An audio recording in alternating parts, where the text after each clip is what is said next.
Okay, y'all, let's kick it off. I am Sarah from Rebuy. I am so excited about this webinar on BFCM tips, tricks, tactics, and tragedies. We always got to balance it out with the good and the bad, the good stories, the bad stories, because that's how we learn, right? I'm super excited too to have two awesome dudes on with me. Ryan from BYLT Basics and Colin from Caraway. Ryan, I'm going to have you introduce yourself first. Tell us all about you.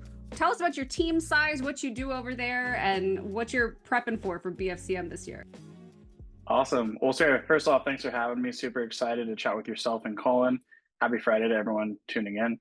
So I'm Ryan, Associate Director of E-commerce at BYLT Basics. Been with the company for about 4 years, oversee a fantastic team of 3, and oversee all things web, IT, merchandising strategy, some growth forecasting, and the product tech stack, along with my merchandiser specialist and ecom manager. Amazing. Colin, what about you? Same question. Tell us all about you and your team at Caraway.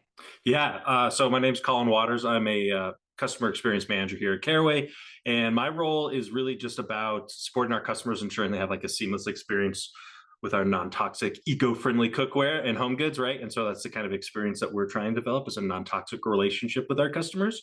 I really sit on the back end of our customer experience journey, so post-purchase, emails, tracking, all of that good stuff, which is super helpful during BFCM, all of our returns and our warranty and product questions, which we get a lot of, as you can imagine, after a big holiday season. We have about 7 direct agents here at Caraway, and then I've got a team of about 10 agents that help me out with my thing. I love it. You both mentioned your tech stack off the bat, and I think that's actually a really interesting way to start this conversation, because as we prepare for the biggest holiday shopping extravaganza, all of us know the tools that you're using, the tools that you invest in, play a major role. So I'd love to hear, Colin, let's start with you. Tell us a little bit about your tech stack, and that's everything from, who's doing your returns and what help desk you're using. I'd love to just get some insight into what your team is using. Yeah, we've got a fresh tech stack. I've only been at Caraway for 4 months, so all of these that I'm about to rattle off are not only new to me, they are new to Caraway as well. So we've been very busy the last year prepping for Black Friday by like adding all these tech stacks. So we just recently transitioned to customer, very robust CRM, can do a lot of things that maybe some other platforms can't do. We just moved to freight for our reverse logistics, and that's been going really great. A better experience for our customers to like do exchanges and returns that we just really were looking for. And then our other 2 big ones are Corso for our shipping and warranty claims, and then Parcel Lab for our post-purchase. So we also use, Klaviyo and Postscript, and everybody probably wants to know that we use Digital Genius for our AI solution. So very robust and, I think dedicated tech stack to what we need this year. Yeah, we're a long way in the CX world from just installing Zendesk and calling it a day. There's a lot on the back end keeping us afloat. Ryan, what about your team? What's on your tech stack? Yeah, so we're very front end focused on the ecom side. We've been running a headless front end for the past 3.5 years. Right now, we're utilizing Pack Digital as our CMS.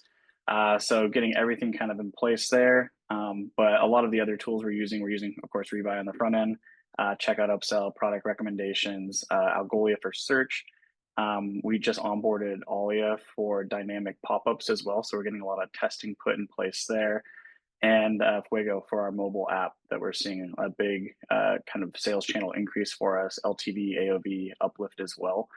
But yeah, outside of it, those are kind of the main tools we're using. Gorgeous for our chat widget, want to pick your brain on that, Colin, as we're looking to kind of bring in some shopping assistant in that realm. And then post-purchase as well, my team oversees is on that front of retention. So utilizing, like, understanding the best way to kind of get those emails set up. Are we A/B testing that? Showing them the right products, bringing them back to the site, everything kind of there. So yeah, it's a whirlwind, but we're super stoked and excited for what we have right now. It's a whirlwind, and it is, I should say, we are recording this right at the tail end of August.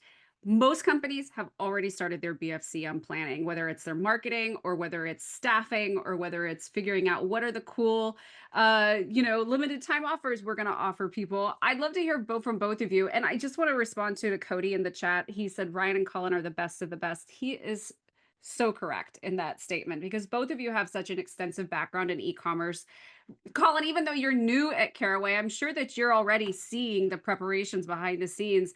What is like when do you guys start actually warming up those super fans or maybe targeting in your email marketing people who you're trying to, get to buy their first big Caraway bundle? What is the timeline for you when you actually start preparing for BFCM?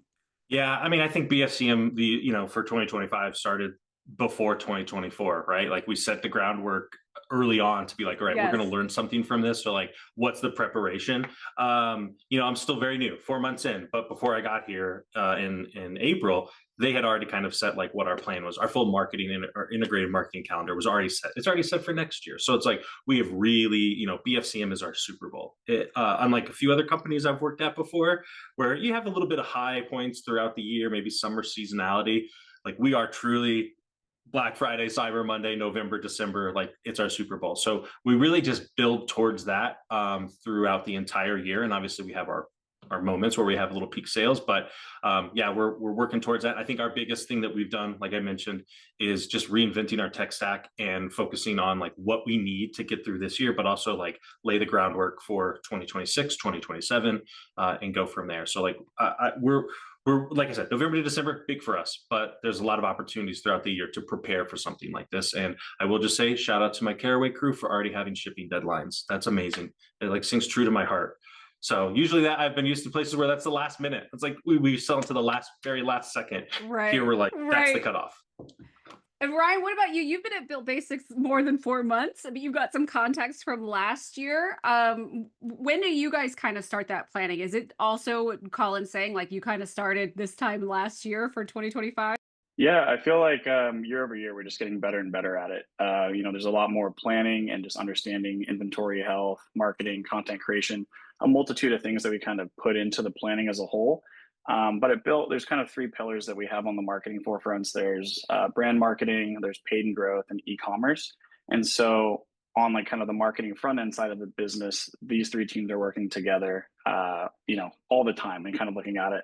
Right now, we're really kind of looking at last year, like what worked, what didn't. A lot of the content creation, different site-wide deals on top of like what we offer. But kind of echoing Colin, BFCM is like our Super Bowl as well. So it's like all hands on, the biggest code freeze ever. And yeah, there's just a ton of planning there. But right now, I'm in the midst of looking at what worked, what didn't work last year. So there's a multitude of things that we did within that 9-10 week period outside of just your traditional on-site discount, but ways to retain customers and talk to the new customers of, oh, hey, I saw this is in your cart, this, or hey, like you have two of this, let's make it a 3-pack kind of a thing.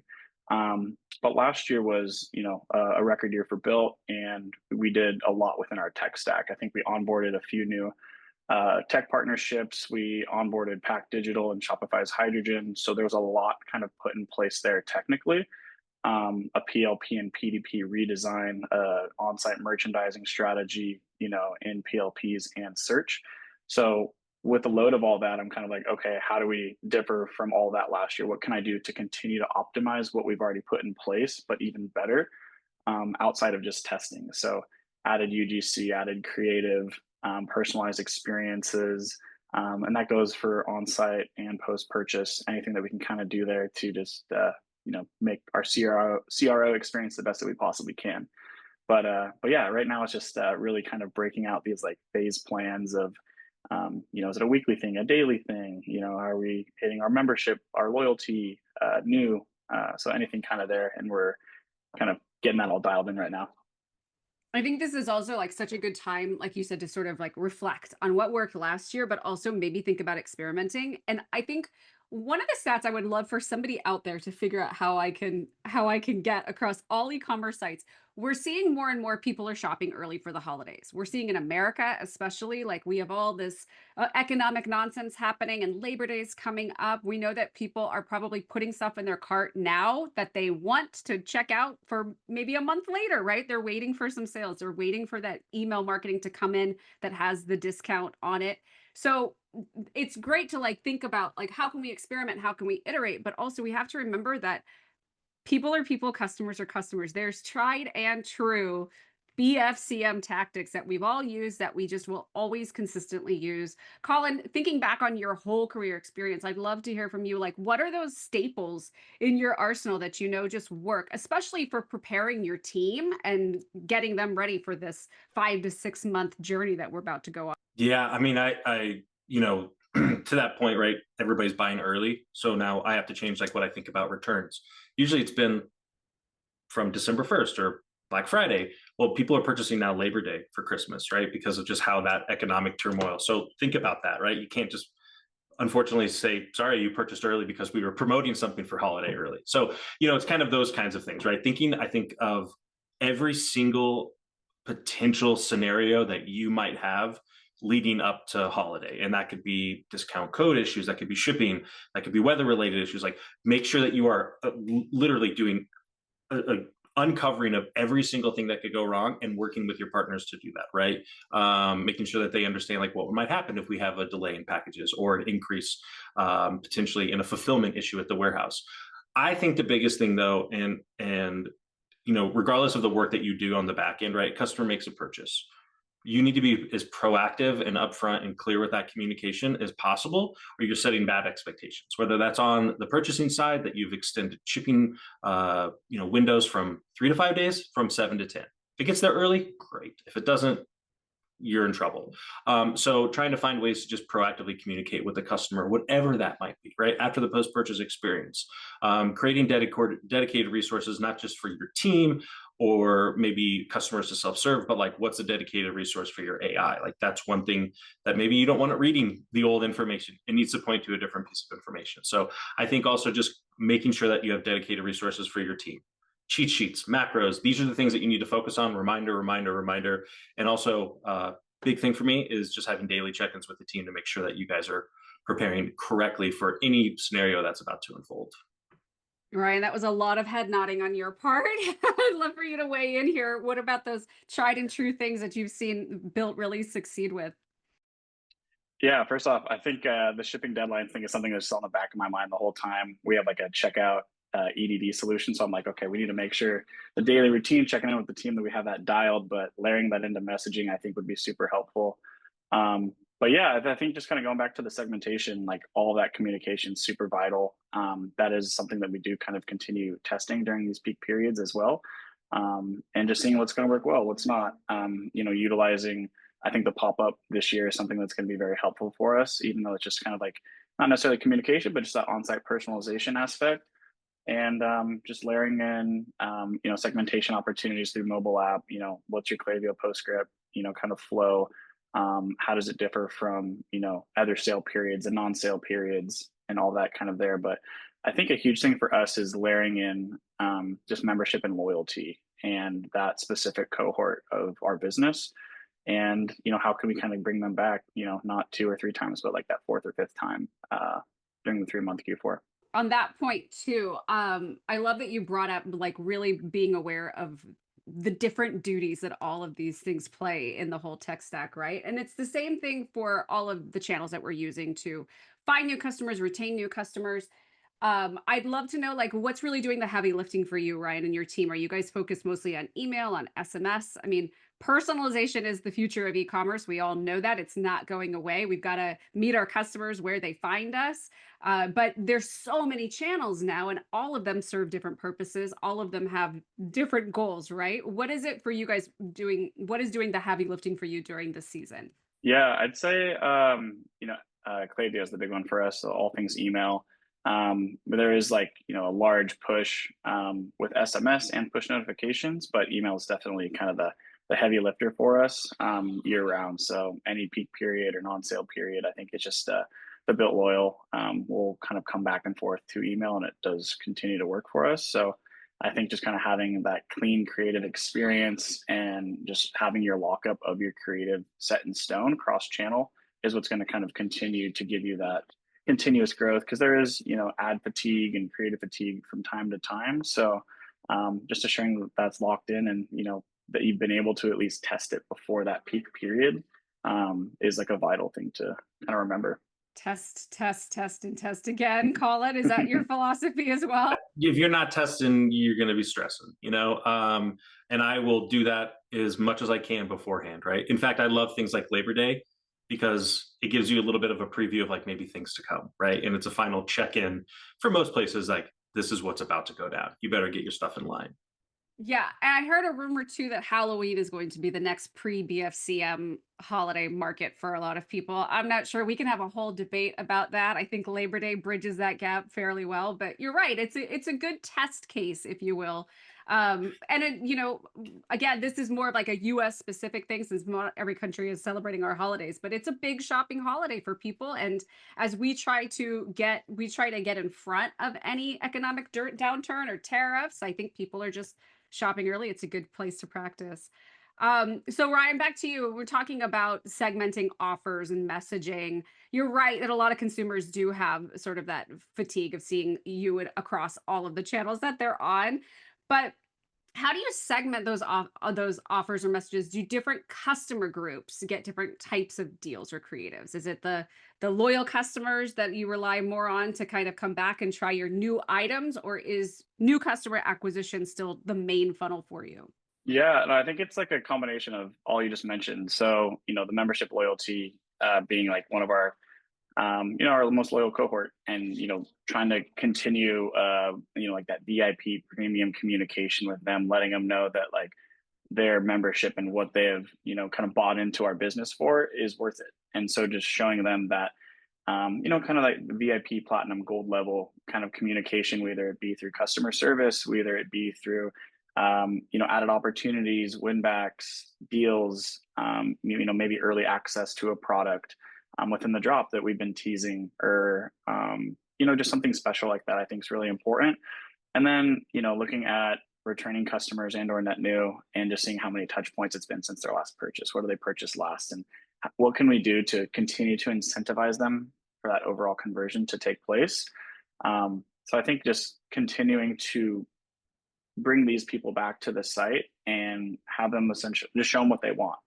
Lead them to the right collection, the right product, and hopefully the messaging that you have with that, whatever, last 60 days segment be, just get them in front of the best thing that is possibly going to show them what they want, whether it be like, a really awesome dedicated landing page, or a PDP that just shows them everything they need right there with little to less like click rage, click friction, and just a good on-site experience.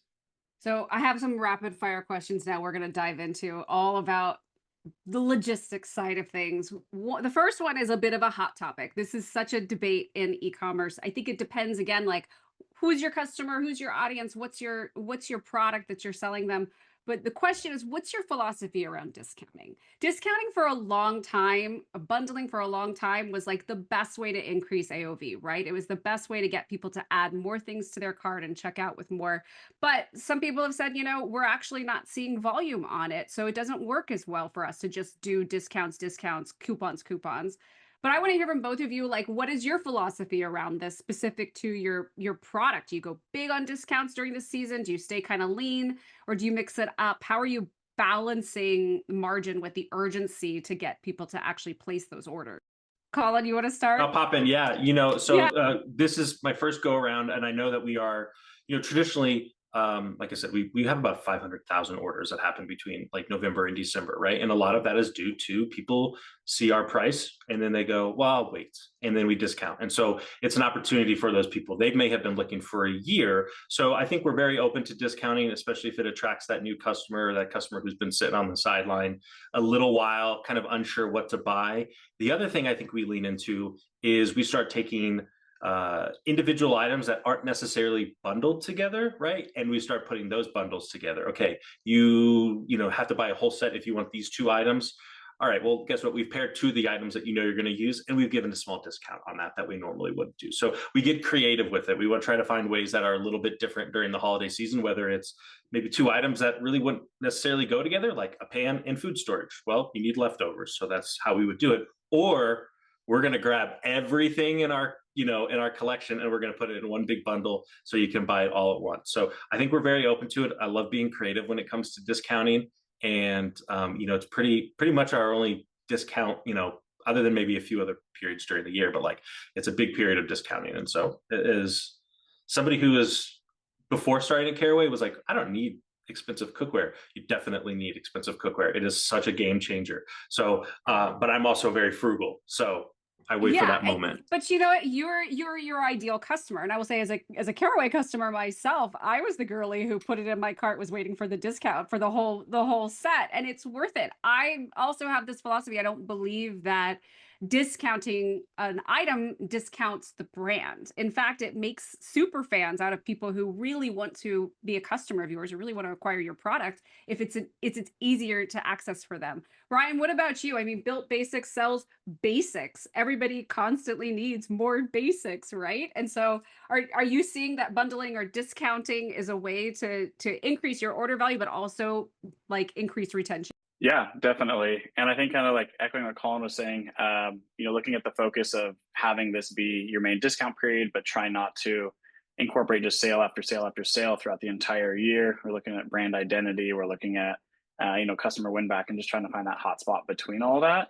But yeah, Q4 is huge for discounting across the board. We're looking at on-hand inventory and total costs. We're looking at everything across the board with core, seasonal, new product, and just what we're needing to move. But yeah, I think it's really important to have that consistent change throughout Black Friday rather than just your standard discount that might get a little fatigued after a while. But looking at different kits or 2, 3, 5 packs, mystery packs, something like that that's intriguing across retention and perhaps even net new. But yeah, I think looking at that and just, what kind of BOGO, what kind of, are you doing a gift with purchase? Is there something that's only available to, this tier of your membership, but not available to this tier? So you can kind of, engage with, your lower level membership tier to kind of get them to try to go to that new one and, show how that's important kind of moving into the new year, stocking stuffers, whatever that language be. So yeah, I think that's all super important, and just kind of continuing to change the deals when you're seeing ad fatigue and the creative kind of lull on retention and just like anything kind of paid growth. So assuring that when you're seeing those dips that you're changing things cross channel and kind of keeping that same added flow across the whole campaign. Now, both of you are working with products that are highly giftable, that we are going to see are highly giftable this year on the different ends of the spectrum, certainly. But this is another one of those hot topics that is, again, product specific. The cutoff strategy for shipping and gifting once we get over the Black Friday hump. Once it hits December, we got two people who are shopping. We got the people who planned and know what they want, and they've got a timeline. They know when they need to be delivered, excuse me. And then we have the people who are last minute to the last minute. And obviously they're not the most ideal customer because we want them to get their product on time, but that also, can affect how we plan out our shipping strategies. So from both of you, I'd love to hear, what is your cutoff strategy?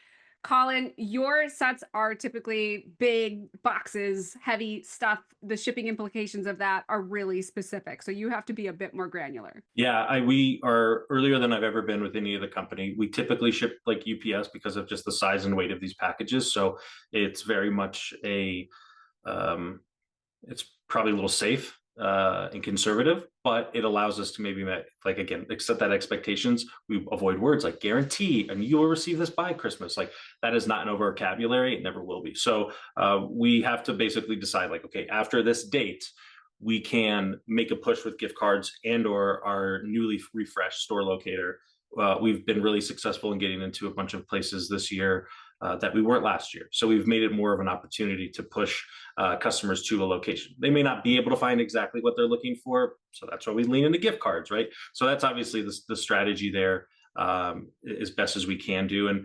And with the gifting too, like there's a lot of things that we have to do to educate on that side as well. So if you're gifting, we try to find ways to educate after the holidays for those customers who are receiving stuff. So we don't have people returning gifts, which is never great. And they're using their gift cards in the right sort of manner and buying what they actually need. Ryan, what about you? Kind of the same. Yeah. Fairly conservative when it comes down to, standard shipping, rush shipping, second day air. But no, Colin, that was like, you just gave me like a great idea with, just different retention strategies with your retail storefronts. And, we've doubled our, retail presence year over year. And just like with our new dynamic pop-up partner on site, Alia, we're starting to build out like, oh, hey, like, if you're like 15, 20 miles from this location, know that like, hey, the store is going to open up in a week, give or take. So we can, get, on-site signups for that, but then they can take that in store, just kind of create that cross-channel experience.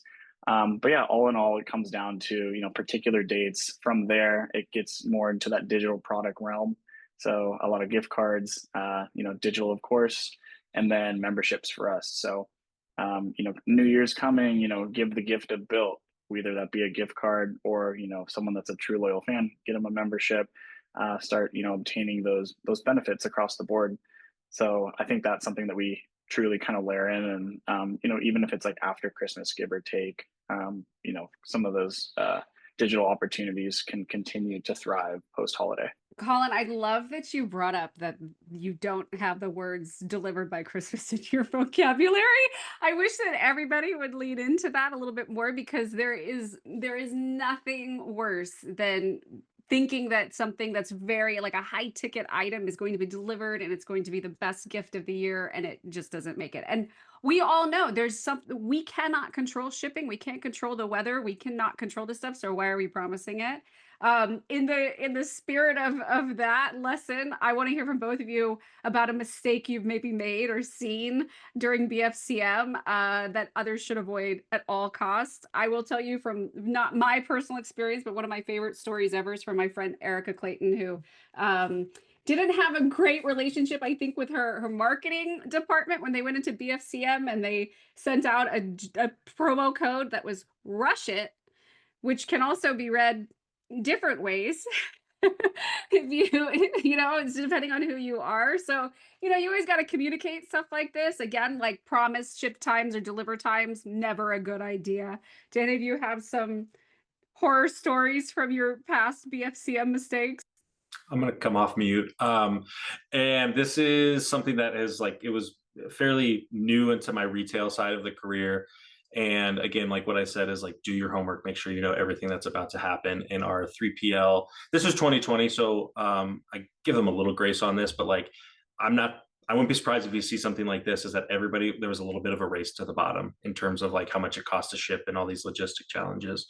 And our 3PL, I'm not going to name them, partnered with a carrier, not going to name them, and 40,000 packages went missing 10 days before Christmas. That just dropped off the radar. And so we were like left scrambling.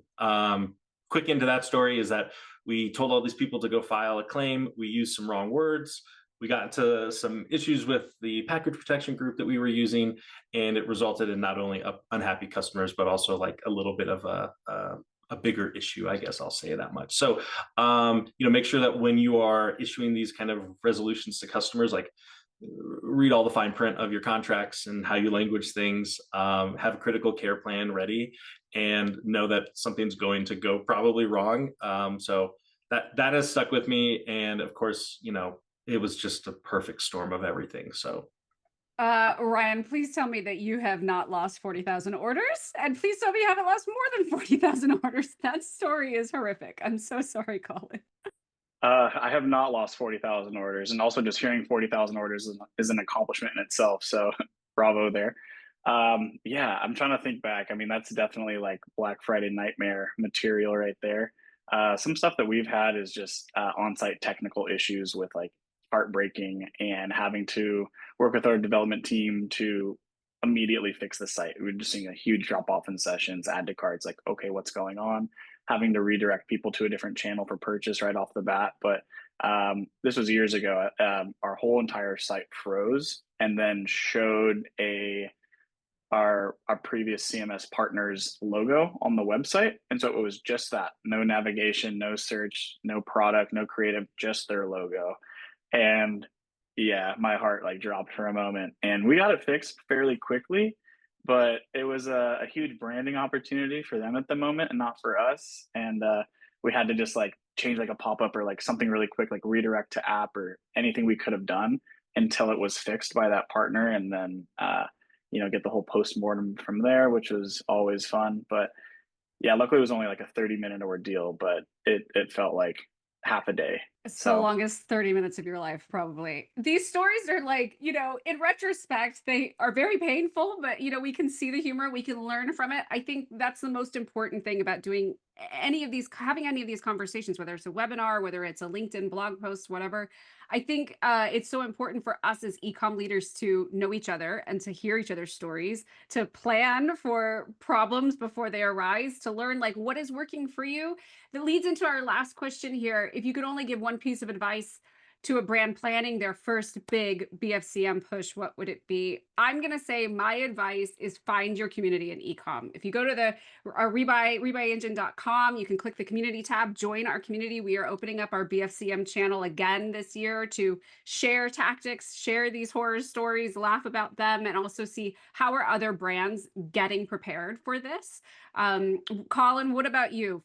One piece of advice you'd give to someone who's in these waters for the first time? Man, I would like follow a top-down approach, right? So clearly define your expectations and like remain flexible with those solutions, right? And so I always say like a quickly executed plan is better than a perfect plan too late. And I've lived that way too many times. So like if something happens, make sure that you can kind of jump to that. And then I always tell my team, like, have fun.